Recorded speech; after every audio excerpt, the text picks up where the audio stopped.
in the mix. in the mix. In the mix. Vera, David, goats. Goats. Fun, good, great. It's far from a one-word interview. It's a complex premise of a storyline. Explain to people what is the premise of the film and then the relationship of the two of you.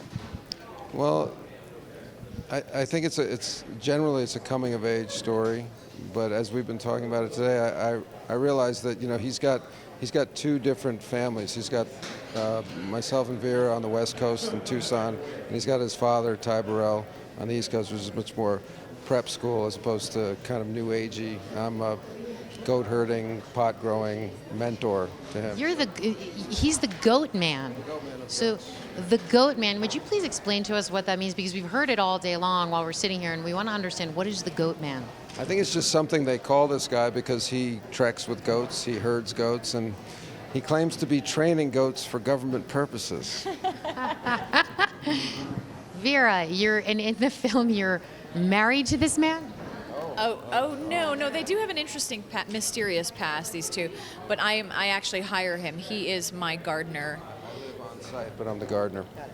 And I am, and he's my pool man.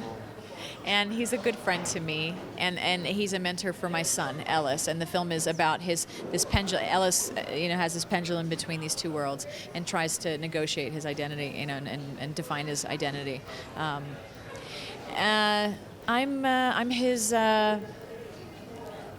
his mom with issues. Yeah. We all have issues, so. Yeah. Issues with those be? More than most. She's trying to figure out what they are. She's not, she's just trying to figure out what those issues are. And sure, new age. Just think about it, what's great? It's like she's a mother who's not afraid to show her son that she's still seeking. You know what I mean? Yeah, but she's also a mother who is mothered by her son. Yeah. I think her son is more of a mother to her than she is to her son at times. Yeah. That was actually part of the character. Got it.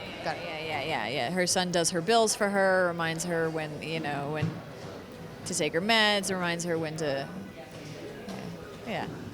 And so the goat man comes into both of your lives, and I've been there Goat Man's forever. been there for ages. Yeah. He's just been on the mountain.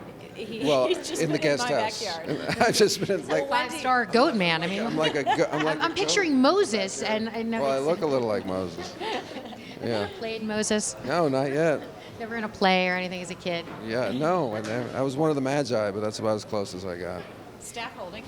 Yeah, I could tell the staff. Yeah. So you guys have not seen. You said you saw a few cuts of the film. You have not seen the film. Any cuts of the film? I saw a raw cut of the film before it was honed and polished. Excited. I mean, it's premiering at Sundance, and it's Chris's first film. It's a great moment. I mean, you don't get surprises in your life very often, and this is going to be a surprise tonight. Don't get surprises in your life very often. No, I I mean, think David Duchovny would have a lot of surprises in his life.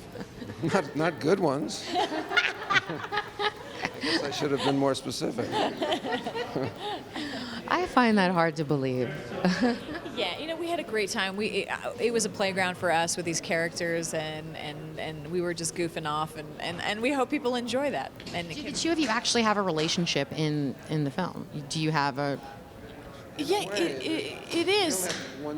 We only have one scene where we speak directly to each other, and even then There's it's a real lived-in indirect. quality with us in that I think we're aware of each other wherever we are, and it's hard to describe. It is a maternal-paternal relationship. I mean, the backstory, according to the book, is, I mean, they may have had a fling in the past. I mean, certainly that was Chris's suggestion. That's long in the past. Yeah. Yeah, Wendy has a lover. We haven't spoken about him. Wendy has many lovers, but the one, the in the moment, Yeah. it's fantastic. Yeah. He's a He's a very funny character. Well, when you're speaking about relationships in general, I mean, Valentine's Day is around the corner. Do either of you celebrate Valentine's Day? Is that a tradition for either of you? A friend of mine calls Valentine's Day the saddest of all the Jewish holidays. Vera, do you have a loved one at home that you celebrate with? Yeah, my husband Rennie. Yeah, but every day, every day is Valentine's Day with us. So far, so good. Yeah. You guys are very gracious. It's a pleasure. I wish you guys the best of luck. In the mix.